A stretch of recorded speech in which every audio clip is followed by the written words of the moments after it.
Ladies and gentlemen, may I have your attention, please? Good afternoon, Honorable Angie Mutsaha. I had to practice. Thank you.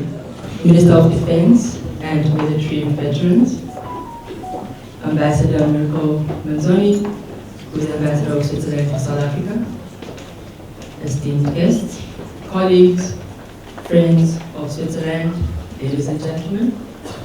My name is Yairi Kisame, and I am responsible for private sector development at the Swiss State Secretariat for Economic Affairs, and I will be taking you through the official program today, and all I ask for is about 30 minutes of your time.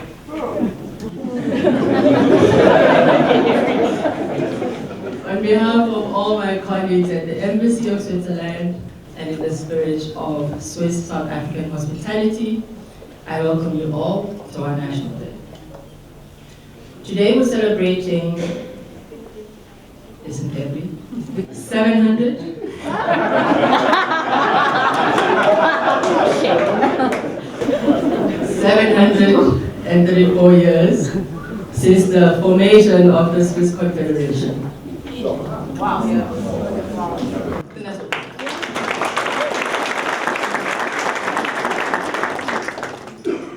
We're also celebrating our excellent diplomatic relationship between Switzerland and South Africa. With that, I think we can start the official part of the program, which will be as follows.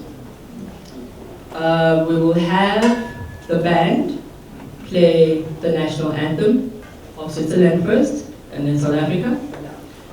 Then we will have a welcome note from our ambassador, Mirko Manzoni. We will have our keynote address by our Honorable Minister, Angie Mutsaha. And then I think we'll be done. All right. So I think when you visit somewhere, it doesn't matter which culture you're from, it's tradition to be welcomed by the host, because you don't want to find yourself now breaking a glass and then you're scrambling, wondering where you're going to get Swiss francs to replace the glass. So we want to have you feel welcome. And for the welcome note, I would like to invite our ambassador, Mirko Manzoni.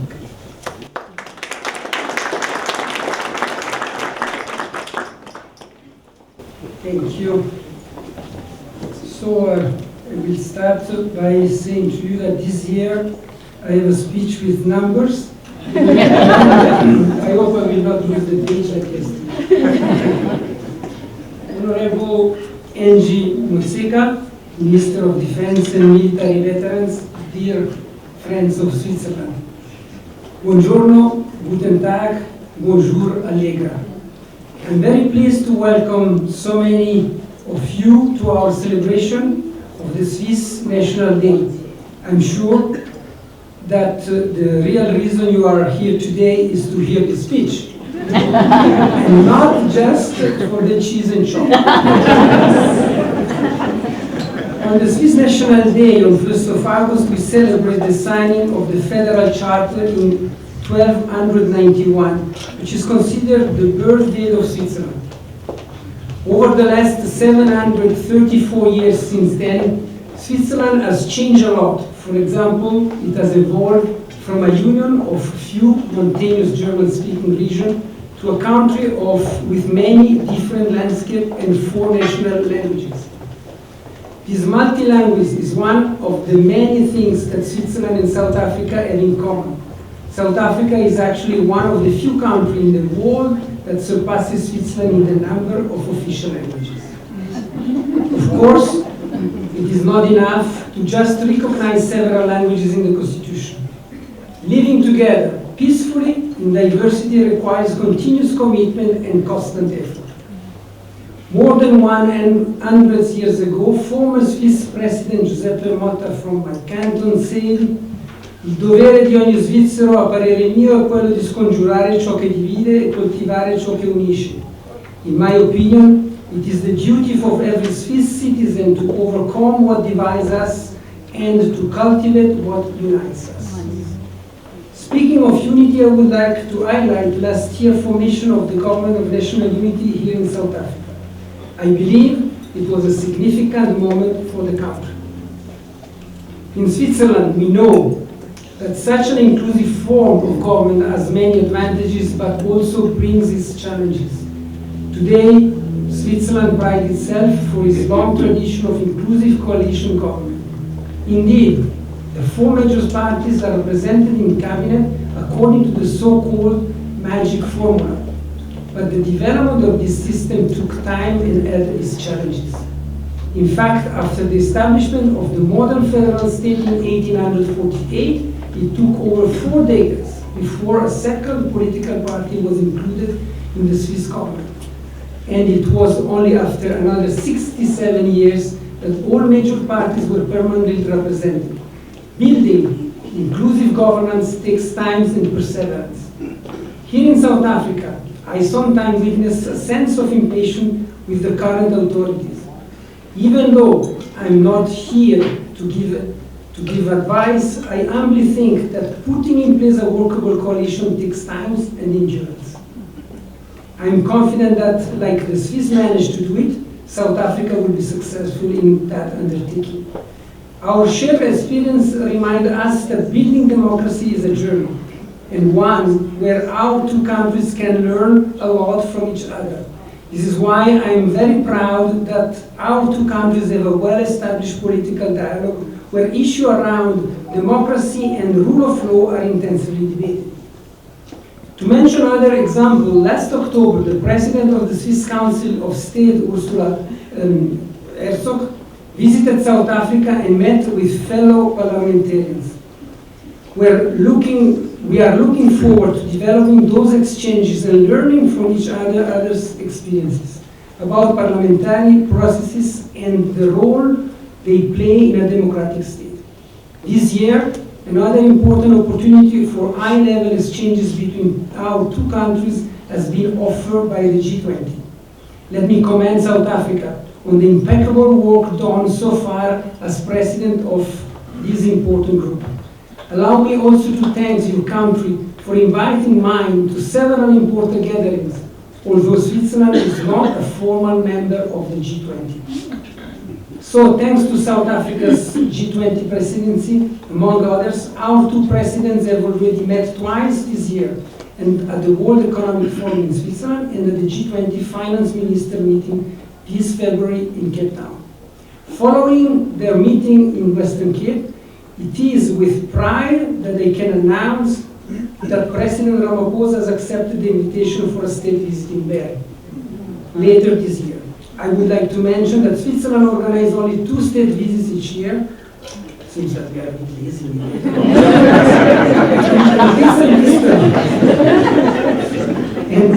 In recent history, only 2 countries from Sub-Saharan Africa were granted this honor. We can do better. Those repeated meetings are testimony of the variety and depth of our outstanding bilateral relations, from economic development to science and education, from political dialogue to cultural exchanges. Our two countries duly benefit from each other. Switzerland and South Africa share common values such as multilateralism and respect of international law.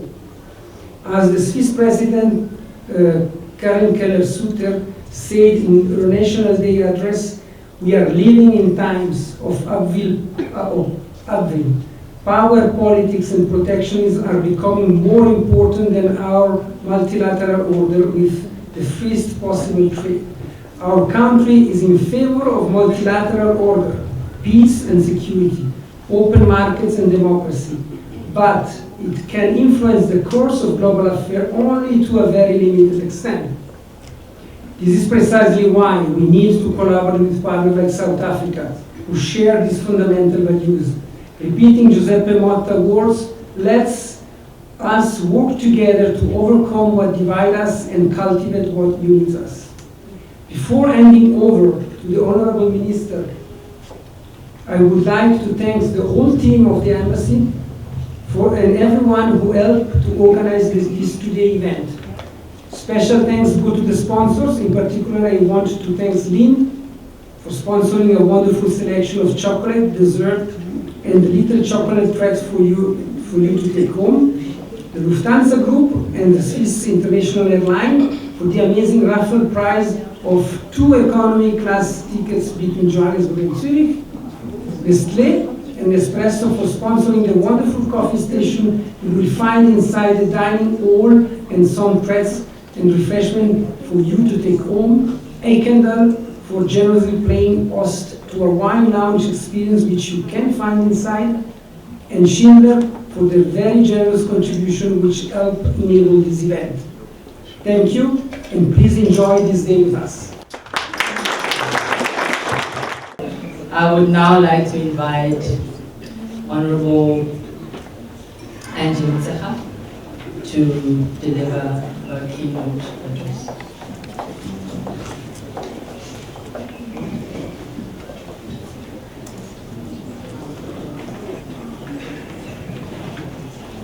The height is betraying me.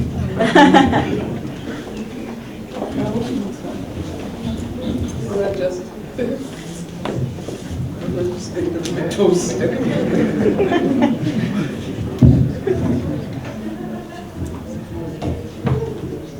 Thank you. Sorry. Thank you very much, Program Director. Let me give my greetings to our Ambassador of Switzerland, Mr. Mariko Manzoni, the different ambassadors and high commissions, members of the diplomatic corps. I also saw the leader of all the diplomats here, and my greetings, ladies and gentlemen. Program Director, it is indeed my honor to join you today, not only to celebrate Switzerland National Day, but also to celebrate Switzerland's heritage and its close relationships with our country, South Africa. Switzerland has a rich history, and I'm not sure that there are many countries in the world that have already celebrated. I must say, Ambassador, when I was reading the notes, say 734, I had to look twice to say, am I reading the right number? And he confirmed it, so I can read it with confidence now. To celebrate your anniversary of your National Day. Today, Switzerland is an example, not only to South Africa, but to the rest of the world in so many diverse areas. For example, we know that Switzerland has not participated in any military in a war for 200 years, and has focused on finding peaceful solutions for international conflicts for many years. So it is no surprise, therefore, that several countries in Africa and elsewhere in the world have benefited from Switzerland's expertise in mediation and conflict resolution. Ambassador Manzoni has himself been involved as a mediator, for instance, in Mozambique. Switzerland also is a host to multiple international organizations, including the International Committee of the Red Cross, which has played an important part in our own history. During the time of apartheid, the Red Cross was an important channel of communication between political prisoners in Robben Island and their families. And I've just shared with the ambassador that more than 30 years back, I visited this country during apartheid to participate in the conference World University Services of Police, which was housed there. And again, as I said, shows the extent and the role that they have played at different times in really sorting out conflicts, because it was during the height of the conflict in our country, and they hosted us to engage with international organizations. Switzerland also has some of the best universities in the world and has been ranked at the top of the Global Innovation Index for several years. And indeed, it's no surprise then that science and innovation is such an important part of our bilateral relations. Ambassador, I'm pleased to know that South Africa and Switzerland have a very robust relationship that is managed through a high-level consultation which meets at the level of deputy foreign ministers. So we look forward to the 13th meeting of the high-level consultations which is scheduled to take place in Pretoria at a date to be determined. In addition to being an important trade and investment partner, as well as a source of overseas tourists to our country, we also appreciate Switzerland's support to South Africa through programs managed by the Swiss State Secretariat for Economic Affairs. These programs support capable entrepreneurs, foster access to sustainable value chains, and improve resource efficiency. We were indeed privileged to receive the State Secretary for Economic Affairs in South Africa a few weeks ago. Switzerland has also been participating in the finance track of the G20, where it has made valuable contributions.